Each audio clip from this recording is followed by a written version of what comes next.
আসসালামু আলাইকুম দর্শক, স্বাগত জানাচ্ছি আরটিভি রাতের সংবাদে। আপনাদের সঙ্গে রয়েছে আমি মীরা ফেরদৌস। জুলাই গণ অভ্যুত্থানে রাজধানীর চানখারপুলে ৬ জনকে হত্যা মামলায় ডিএমপির সাবেক কমিশনার হাবিবুর রহমান সহ ৩ পুলিশ কর্মকর্তাকে মৃত্যুদণ্ড দিয়েছে আন্তর্জাতিক অপরাধ ট্রাইব্যুনাল ১। এছাড়া অন্য ৫ আসামিকে দেওয়া হয়েছে বিভিন্ন মেয়াদে কারাদণ্ড।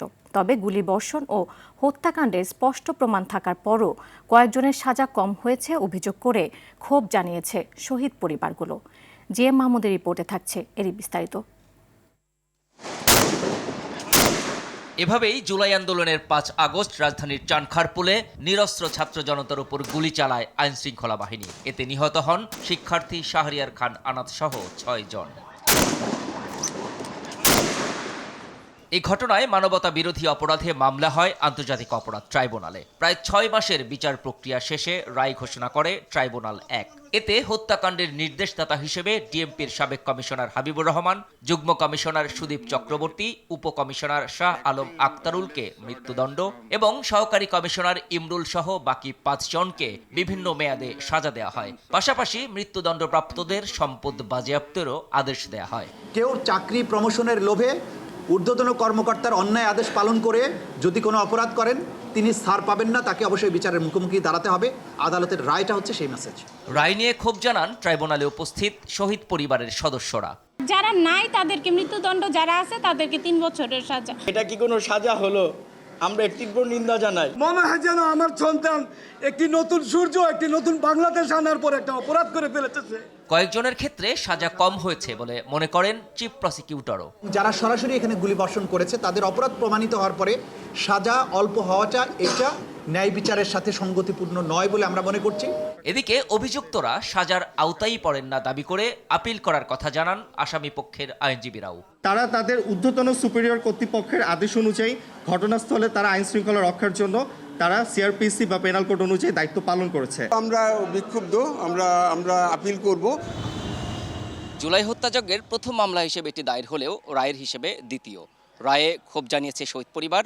আসামিপক্ষের আইনজীবীরাও বলেছে আপিলের কথা, আর প্রসিকিউশন থেকে জানানো হয়েছে সাজা কিছু ক্ষেত্রে কম হয়েছে।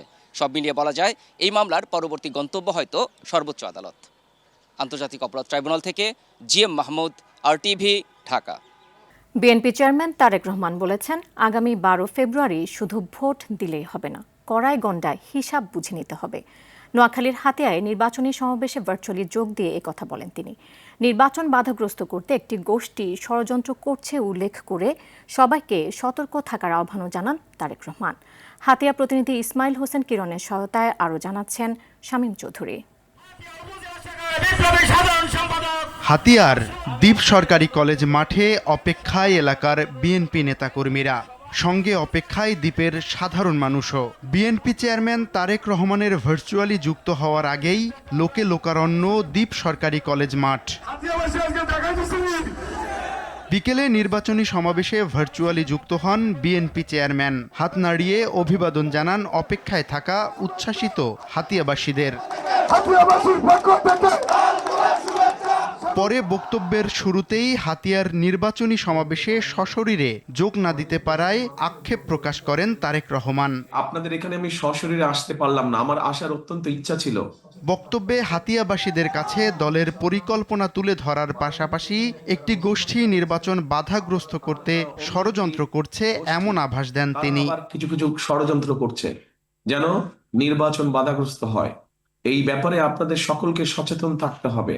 ভোট দিয়ে চলে আসলে চলবে না, ভোট দিয়ে ওখানে থাকতে হবে, যাতে করে আপনার যে ভোটটা আপনি দিলেন এই ভোটের হিসাব কড়ায় গণ্ডায় বুঝে আনতে হবে। জনগণের ভোটে বিএনপি সরকার গঠন করতে পারলে হাতিয়াবাসীর দীর্ঘদিনের সমস্যা সমাধানে উদ্যোগ নেয়ার কথা বলেন তারেক রহমান। আগামী দিনে ইনশাল্লাহ আপনাদের সামনে আসব, যখন এই বেড়িবাঁধের নির্মাণ কাজ শুরু হবে, এই বড় বড় কাজগুলা শুরু হবে, ইনশাল্লাহ সেই সময় আপনাদের কাছে আসব, সেই সময় আপনাদের সাথে দেখা হবে এবং আপনাদের সাথে বসে কথা বলবো। তখন সব ধর্ম বর্ণের মানুষকে একত্রিত হয়ে দেশ গড়ার আহ্বানও জানান বিএনপি চেয়ারম্যান। ইনশাল্লাহ দ্রুতই আপনাদের সাথে দেখা হবে। আল্লাহ হাফেজ। শামীম চৌধুরী, আরটিভি, ঢাকা। এদিকে ২২ বছর পর আগামীকাল ময়মনসিংহে যাচ্ছেন বিএনপির চেয়ারম্যান তারেক রহমান। নগরীর সার্কিট হাউস মাঠে নির্বাচনী জনসভায় বক্তব্য রাখবেন তিনি। তার সফর ঘিরে মঞ্চ তৈরির পাশাপাশি জোরদার করা হয়েছে নিরাপত্তা ব্যবস্থা। জনসভা সফল করতে সার্বিকভাবে কাজ শেষ করার কথা জানান বিএনপির বিভাগীয় নেতারা। সার্কিট হাউস মাঠের এই সমাবেশে 5 লাখ মানুষের সমাগমের আশা করছেন তারা। এতে ময়মনসিংহ, জামালপুর, শেরপুর ও নেত্রকোনার 24টি সংসদীয় আসনের দলীয় প্রার্থীদের পরিচয় করিয়ে দেবেন দলের চেয়ারম্যান।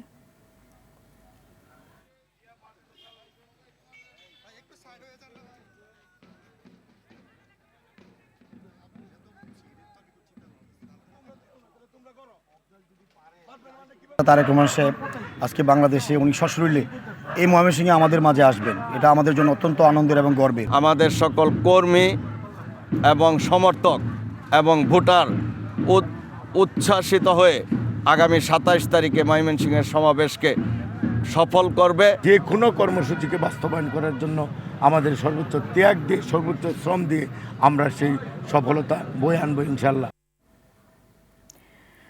যারা বাংলাদেশকে স্বীকার করে না, ৭১-এ বিরোধিতা করেছিল, তারাই এখন ভোট চাচ্ছে বলে মন্তব্য করেছেন বিএনপির মহাসচিব মির্জা ফখরুল ইসলাম আলমগীর।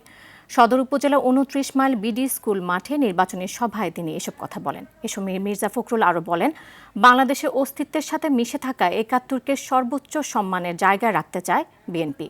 এর আগে ঠাকুরগাঁও সদর উপজেলার বেগুনবাড়িতে নির্বাচনী জনসভায়ও বক্তব্য রাখেন বিএনপির মহাসচিব মির্জা ফখরুল ইসলাম আলমগীর।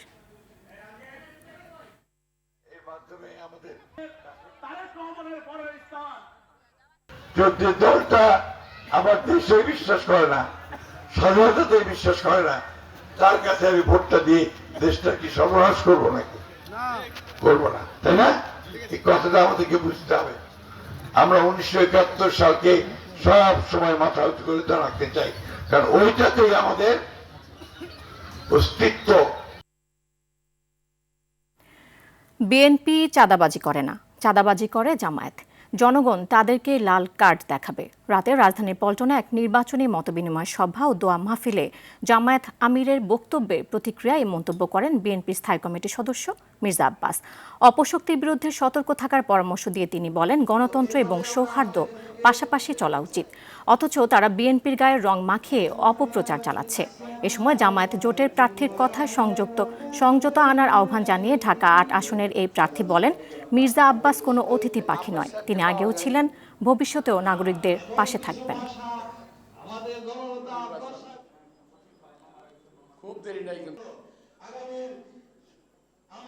যদি চাঁদাবাজি কেউ করে, আমি চ্যালেঞ্জ করে বলেছি বারবার, এই সরকার কেন গ্রেফতার করছে না ওদেরকে? যারা এই কথা বলছে লাল কার্ড দেখাবেন, আরে ভাই জনগণ আপনাদেরকে লাল কার্ড দেখাবে তাদেরকে পরে। ভাবসাবটা এরকম কি জানেন? বিএনপি এখন ক্ষমতায় আছে, বিএনপি ক্ষমতায় আছে, যেভাবে হাসনাকে তাড়াইছে একইভাবে বিএনপিকে তাড়াবে, এরকম একটা ভাবসাব। আরে বিএনপি তো ভাই বেশি একটা দল না, বিএনপি জনগণের দ্বারা তৈরি একটা দল। জামায়াত ক্ষমতায় গেলে জনগণের আমানত দেয়া সম্পদ লুটপাট করার সুযোগ দেওয়া হবে না বলে মন্তব্য করেছেন বাংলাদেশ জামায়াতে ইসলামীর আমির ডাক্তার শফিকুর রহমান। দুপুরে নির্বাচনী প্রচারে অংশ নিয়ে মেহেরপুরের সমাবেশে তিনি এ মন্তব্য করেন। এর আগে সকালে কুষ্টিয়ার শহীদ আবরার ফাহাদ স্টেডিয়ামের সমাবেশে যোগ দেন তিনি। বলেন, জামায়াত সরকার গঠন করলে রাষ্ট্রপতি ও ভিক্ষুকের জন্য একই বিচার প্রতিষ্ঠা করা হবে। জনসভায় জামায়াতের নেতাকর্মী ছাড়াও জামায়াত নেতৃত্বাধীন 11 দলীয় জোটে নেতাকর্মীরাও অংশ নেয়।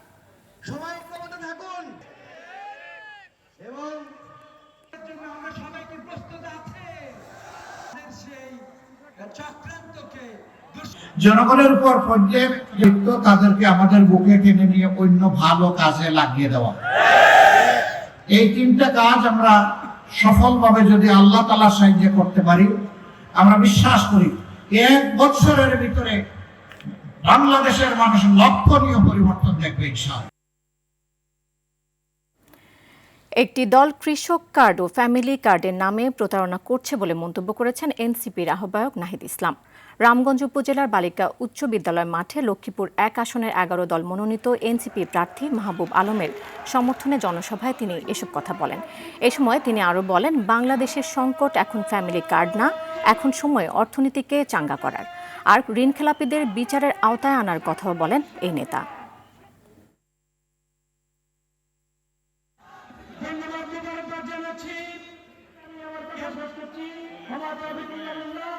কৃষক কার্ড, ফ্যামিলি কার্ড, এটা হচ্ছে একটা প্রতারণার প্যাকেজ। এই প্যাকেজ তারা ধরিয়ে দিচ্ছে, জনগণকে বিভ্রান্ত করছে। বাংলাদেশের সংকট এখন কৃষক কার্ড, ফ্যামিলি কার্ডের না। বাংলাদেশের সংকট হচ্ছে বাংলাদেশের অর্থনীতিকে চাঙ্গা করা, ঋণ খেলাপিদের বিচারের আওতায় আনা, লুটেরাদের বিচারের আওতায় আনা এবং বাংলাদেশে যাতে বিনিয়োগ আসতে পারে সেই ধরনের স্থিতিশীল ব্যবস্থা তৈরি করা। নির্বাচনের ফলাফল আগে থেকেই তৈরি করার চেষ্টা করা হচ্ছে বলে শঙ্কা প্রকাশ করেছেন এনসিপির মুখপাত্র আসিফ মাহমুদ সজীব ভুঁইয়া।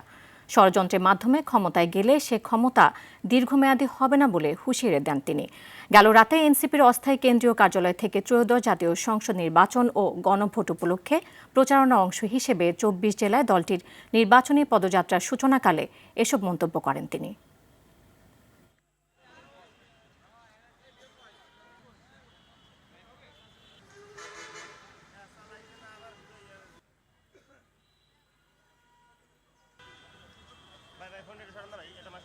এবারও এক ধরনের নানা সেটআপকে কাজে লাগিয়ে এক ধরনের সেটেলমেন্টের ইলেকশন করা হচ্ছে, এক ধরনের সেটআপের নির্বাচন করা হচ্ছে এবং নির্বাচনের ফলাফলকে আগে থেকেই নির্ধারিত করে দেওয়ার একটা চেষ্টা করা হচ্ছে।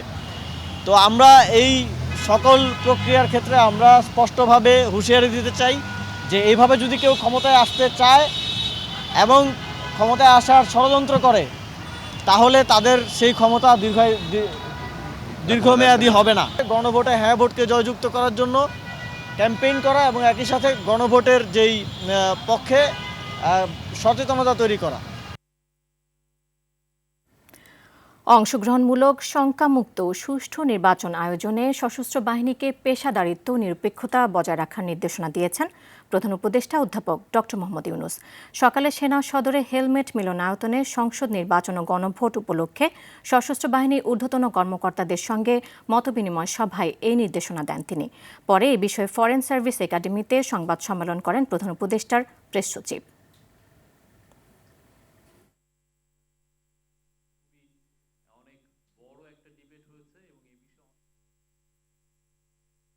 ফ্যাসিবাদ পরবর্তী সময়ে আইন শৃঙ্খলা পরিস্থিতি নিয়ন্ত্রণে সশস্ত্র বাহিনীর ভূমিকা জাতির ইতিহাসে স্মরণীয় হয়ে থাকবে। সক্ষম, পেশাদার, নিরপেক্ষ, জনমুখী বাংলাদেশ সশস্ত্র বাহিনী গুরুদায়িত্ব সাফল্যের সাথে সম্পন্ন করে জাতিকে একটি অবাধ, সুষ্ঠু, উৎসবমুখর নির্বাচন উপহার দিতে সর্বোচ্চ সহায়ক ভূমিকা পালন করবে বলে তিনি আশাবাদী। ঋণ খেলাপ ও দ্বৈত নাগরিকত্ব সহ যে কোনো তথ্য গোপন করে নির্বাচনে পাশ করলেও পরে ব্যবস্থা নেওয়া হবে বলে জানিয়েছেন নির্বাচন কমিশনার আব্দুর রহমানেল মাসুদ। আগারগাঁও নির্বাচন ভবনে এই মন্তব্য করেন তিনি। বলেন, কমিশন চাইলে তার সংসদ সদস্য পদও বাতিল করতে পারবে। এদিকে দেশের ভেতর সোমবার থেকে পোস্টাল ব্যালট বিতরণ শুরু হয়েছে বলে জানান ইসির সিনিয়র সচিব। বিস্তারিত জানাচ্ছেন নাজমুল হুদা। সুষ্ঠুভাবে আসন্ন সংসদ নির্বাচন ও গণভোট আয়োজন করতে শুরু থেকেই শক্ত অবস্থানের কথা জানিয়ে আসছে নির্বাচন কমিশন।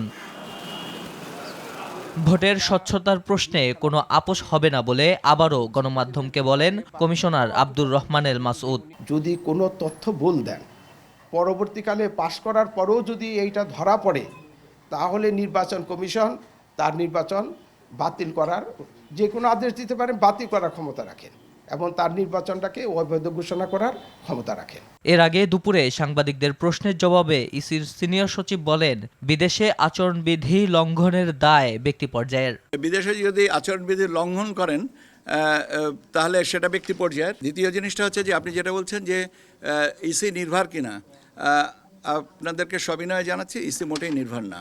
এদিকে বিকেলে সিএসির সঙ্গে সাক্ষাৎ করে নির্বাচনী কার্যক্রমে নারী কর্মীদের ওপর হামলার অভিযোগ করে জামায়াতে ইসলামী। একটি দলের পক্ষ থেকে আমাদের নারী কর্মীদের উপর মারাত্মক ধরনের আচরণ করা হচ্ছে, যেটি একটা উদ্বেগ এবং উৎকণ্ঠা তৈরি করেছে। নাজমুল হুদা, RTV, ঢাকা। ত্রয়োদশ জাতীয় সংসদ নির্বাচন উপলক্ষে 24 ঘণ্টা স্বাস্থ্যসেবা নিশ্চিতে সারা দেশে জরুরি নির্দেশনা দিয়েছে স্বাস্থ্য অধিদপ্তর। আগামী 10 থেকে 15 ফেব্রুয়ারি পর্যন্ত তা কার্যকর থাকবে। দেশের সব মেডিকেল কলেজ ও বিশেষায়িত হাসপাতালের পরিচালক, বিভাগীয় পরিচালক, জেলা হাসপাতালের তত্ত্বাবধায়ক, সিভিল সার্জন সহ সংশ্লিষ্টদের কাছে এ নির্দেশনা পাঠানো হয়। এ অনুযায়ী সব প্রশাসনিক স্তরে মেডিকেল টিম গঠন, সব সিটি কর্পোরেশনের 6টি, বিভাগীয় পর্যায়ে 4টি, জেলা পর্যায়ে 3টি, উপজেলা পর্যায়ে 2টি এবং প্রতিটি ইউনিয়নে 1টি করে টিম গঠন করতে হবে। পাশাপাশি জনবল বাড়ানো, নির্বাচনকালীন স্বাস্থ্য কার্যালয় ও সিভিল সার্জন কার্যালয়ে 24 ঘণ্টা কন্ট্রোল রুম চালু রাখা, অ্যাম্বুলেন্স সেবা, সব স্বাস্থ্য প্রতিষ্ঠানের প্রধানদের নিজ নিজ কর্মস্থলে উপস্থিত থাকা সহ 10টি নির্দেশনা দেওয়া হয়।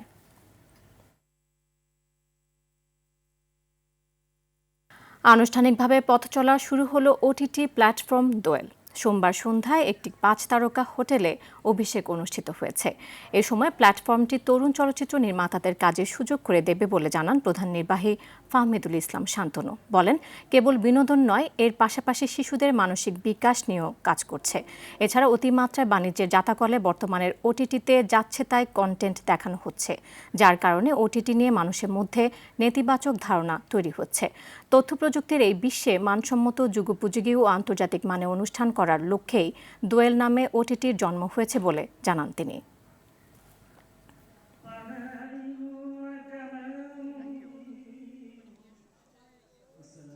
শিশুদেরকে ফোকাস করে কাজ করতে, সেই কারণে আমরা 0 to 6, 7 to 11, 11 to 15 and 15 to 18 এই জায়গাটাতে আমাদের ফোকাস বেশি থাকবে।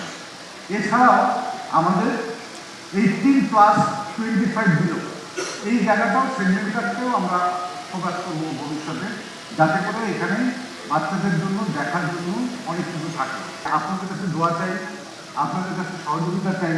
আমরা সামনের দিনগুলোতে আরও এগোতে চাই, একটা স্টেবল কোম্পানি করতে চাই, যাতে বাংলাদেশে মিডিয়া হাউসগুলো অন্যান্য মিডিয়া হাউসগুলোর মতো আমরা যেন বলতে পারি যে আমরাও বাংলাদেশের ব্র্যান্ডিং নিয়ে কাজ করছি, আমরাও বাংলাদেশকে এগিয়ে নিতে সাহায্য করি। কাস্টমসের মূল লক্ষ্য রাষ্ট্রীয় স্বার্থ রক্ষা করা এবং বাণিজ্য সুবিধা বাড়ানো বলে মন্তব্য করেছেন এনবিআর চেয়ারম্যান আব্দুর রহমান খান। আন্তর্জাতিক কাস্টমস দিবস উপলক্ষে এনবিআর আয়োজিত সভায় স্বচ্ছতা নিশ্চিতে আগামীতে রাজস্ব আদায়ের সকল তথ্য অনলাইন ভিত্তিক হবে বলে জানান তিনি। রাষ্ট্রীয় স্বার্থ রক্ষা করে বাণিজ্য সুবিধা বাড়াতে স্থানীয় শিল্পের সুরক্ষা ছাড়া সকল আমদানি পণ্যের শুল্ক কমানোর কথাও জানান এনবিআর চেয়ারম্যান। পণ্য আমদানিতে সঠিক তথ্য দিতে ব্যবসায়ীদের প্রতি আহ্বান জানান তিনি। বাণিজ্য সচিব সহ সরকারের ঊর্ধ্বতন কর্মকর্তারা আলোচনায় অংশ নেন।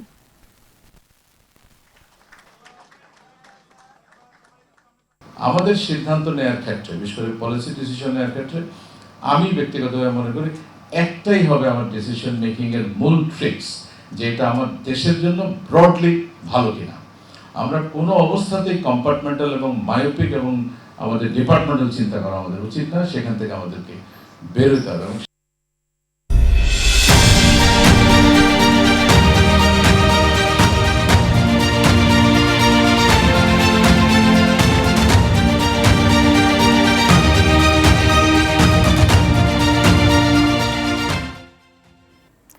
এবার আইডিএলসি পরিবর্তনের পথে বাংলাদেশ।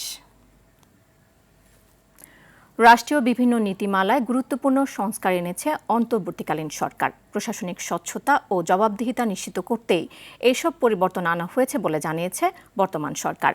সংশ্লিষ্টরা বলছেন, সময়োপযোগী এসব সংস্কার কার্যক্রম দীর্ঘমেয়াদী রাষ্ট্র পরিচালনায় ইতিবাচক প্রভাব ফেলবে এবং প্রশাসনের দক্ষতা আরও বাড়াবে।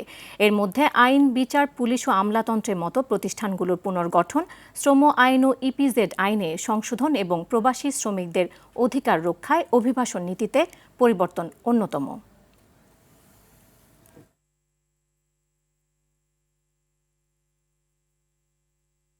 যুক্তরাষ্ট্র জুড়ে ভয়াবহ তুষারঝড় ও বৈরী আবহাওয়ার কবলে এ পর্যন্ত অন্তত 14 জনের মৃত্যু হয়েছে। সোমবার স্থানীয় কর্মকর্তাদের বরাতে এ তথ্য জানিয়েছে এবিসি নিউজ। এদিন টেক্সাসের ফ্রিস্কোতে গাড়ির পেছনে স্লেজ বেঁধে খেলার সময় দুর্ঘটনায় প্রাণ হারিয়েছে এক কিশোরী। এছাড়া অস্টিন এলাকায় পরিত্যক্ত এক গ্যাস স্টেশনে প্রচণ্ড ঠান্ডায় একজনের মৃত্যু হয়েছে। এছাড়া নিউ ইয়র্ক সিটিতে 5 জন, টেনেসি অঙ্গরাজ্যে 3 জন, লুজিয়ানায় 2 জন এবং ম্যাসাচুসেটস ও ক্যানসাসে 1 জন করে মারা গেছে। এই প্রবল তুষারঝড়ের কারণে যুক্তরাষ্ট্রের দক্ষিণাঞ্চলের কয়েক লাখ মানুষ বিদ্যুৎহীন হয়ে পড়েছেন এবং উত্তর পূর্বাঞ্চলে যাতায়াত ব্যবস্থা স্থবির হয়ে পড়েছে। গাজা ও মিশরের মধ্যকার রাফা ক্রসিং সীমিত আকারে খুলে দেওয়ার অনুমতি দিতে রাজি হয়েছে ইসরায়েল। তবে ইসরায়েল বলেছে ফিলিস্তিনি ভূখণ্ডে থাকা শেষ জিম্মির দেহাবশেষ উদ্ধারের পর এই সিদ্ধান্ত কার্যকর করা হবে। তথ্যটি নিশ্চিত করেছে আন্তর্জাতিক বার্তা সংস্থা আল জাজিরা। জানা যায়, সম্প্রতি জেরুজালেম সফরে গিয়েছিলেন যুক্তরাষ্ট্রের প্রতিনিধিরা। সেখানে ইসরায়েলি কর্মকর্তাদের সঙ্গে বৈঠকে তারা রাফা সীমান্ত ক্রসিং আবার খুলে দেয় চাপ দেন। 2 বছরেরও বেশি সময় ধরে চলা যুদ্ধে বিধ্বস্ত গাজার বাসিন্দারা এখন অত্যাবশ্যক চিকিৎসা সরঞ্জাম, খাদ্য ও অন্য জিনিসপত্রের সরবরাহের জন্য ত্রাণের উপর পুরোপুরি নির্ভর করছেন। আসন্ন টি-20 বিশ্বকাপে পাকিস্তান খেলবে কিনা তা আগামী সোমবারের মধ্যে জানাবে দেশটির ক্রিকেট বোর্ড পিসিবি। বিকেলে সামাজিক যোগাযোগ মাধ্যম এক্সে এমনটাই জানিয়েছেন পাকিস্তানের স্বরাষ্ট্রমন্ত্রী ও বোর্ডের চেয়ারম্যান মোহসিন নাকভি। তিনি লিখেন, প্রধানমন্ত্রী মিয়া মোহাম্মদ শাহবাজ শরীফের সঙ্গে ফলপ্রসূ বৈঠক হয়েছে। আইসিসির বিষয়ে সব অবগত হয়ে বিকল্প রেখেই এর সমাধানের নির্দেশ দেন তিনি। এর আগে বাংলাদেশের টি-20 বিশ্বকাপ বয়কটের পর বিশ্ব ক্রিকেটে শুরু হয় তোলপাড়। এরপর পাকিস্তান বিশ্বকাপের জন্য দল ঘোষণা করলেও টুর্নামেন্ট বয়কটের ইঙ্গিতও দিয়ে রেখেছিলেন পিসিবি চেয়ারম্যান। তবে বিশ্বকাপে অংশগ্রহণের সিদ্ধান্তটা দেশটির প্রধানমন্ত্রী শেহবাজ শরীফের হাতে ছেড়ে দেন তিনি। দর্শক, রাতের সংবাদ এ পর্যন্তই। মধ্যরাতের সংবাদ 1টায় দেখার আমন্ত্রণ রইল। এতক্ষণ সাথে থাকার জন্য ধন্যবাদ সবাইকে।